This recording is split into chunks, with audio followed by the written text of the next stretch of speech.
His first flight around our solar system. Here's a picture of Mars. By the way, this is not a professional tape. As you can see, these pictures are in a picture album, and I've just got my camcorder out, and Wendell and I are flipping through the pictures. So this is not a produced tape for you to look at. So it'll probably never be on the market, but at least you get a chance to see some of these pictures. This is Mars just from a different direction with the sun very bright on it.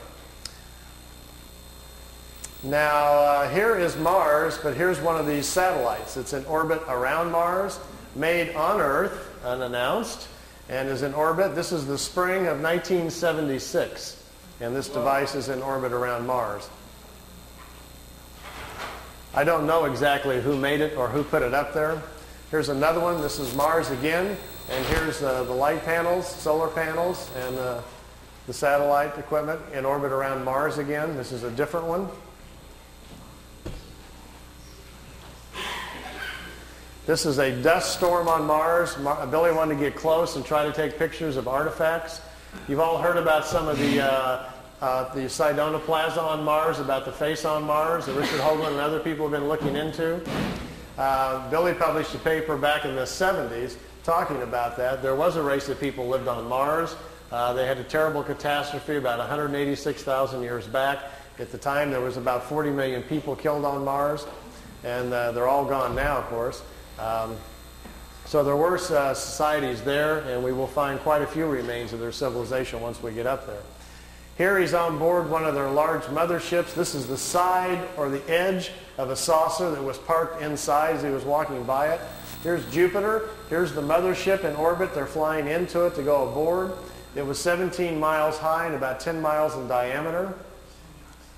He spent 3 days on it. They went to different places in our galaxy to show him around. This was the craft that was right in front of him as they were flying into it. He took a picture of that one. Here, again, is back at Mars. These aren't in any particular order. Here's another object in orbit around Mars, and look, here's an American flag on it. So there's a couple of things that they put up there that the military's put up that we don't know about. This is a picture of Billy in a suit. He's on a prehistoric planet to see the dinosaurs. He's got a breathing apparatus on.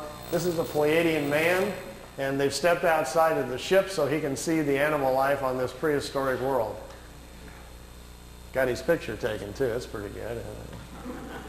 This jumps back here to, remember the Apollo-Soyuz hookup, us and the Russians back in '76?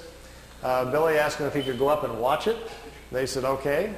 They took him up. There's several pictures here of the Apollo-Soyuz hooking up with Earth in the background. Some of the wildest pictures he's got. I mean, just look at the vantage point. The planet's in the background. How else would you get this picture unless you were up there at that particular vantage point? Not a lot of people have that in their photo albums, you know. You can imagine the people at NASA would crack up, you know. They'd probably find it a little hard to believe at first, but they don't have pictures like this. Here it is when it's just hooked up. There's Earth in the background, and here's the two capsules coming together. This is the top of the mothership. There's windows, but there was nobody in the windows as they came into it. We really missed out here. Billy shot, he said, 3 or 4 rolls of film inside the mothership, talking to people and going up and down the halls and so forth. He lost all of the pictures. They were all stolen from him. We've only got 2 or 3 of them left, and they're really practically nothing.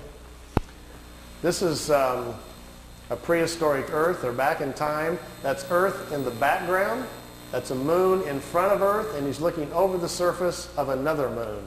At that point, they told him there were 2 moons in orbit around planet Earth. We think we're about 60 million years back. Here's another picture over the surface. Neither one of those moons is currently the moon that's in orbit now. The moon that's in our orbit now, they say, has only been there around 5 million years. Look at this one. This is another piece of equipment in orbit around Mars, and it's huge. It's like a space station. And it's in orbit around the planet. It's also from Earth.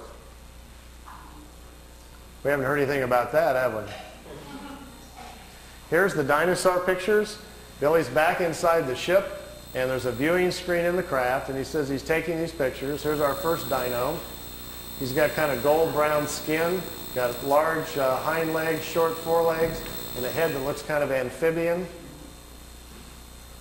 like a vegetarian type. Here's the second one. There's a bird here apparently dropping some food or something. Is that Charles? Charles dropped his food. This one's pretty hard to see. Here's the head of some sort of creature crashing through some bushes here. It's hard to tell. I know it's probably hard to see these anyway from back there, but just the idea that someone could actually go back in time just really gets my brain going. There's a bird. There's these eyes, some pretty nasty looking teeth. And the last picture after this one is the strangest of all. It's a plant that has an insect head. Billy calls it a plantum. They were trying to explain to him how the evolution of different life forms goes. How, for instance, here's a plant life when the plants are the food kingdom of the world. When the plants evolve to a certain level of evolution, then these lower order forms, here's a small head, and this head is part of that plant. There's these two little eyes. It's an insect, the beginning of insect life on the planet when the food kingdom has evolved high enough. There are 7 different stages, they say, of spiritual energies or creational energies on a planet that create the many different kinds of life forms. There's a transition from one kind to the next. Ours is the 7th or the last one. We have to wait until the animal kingdom has raised the evolution of the body material high enough so our cycles can start.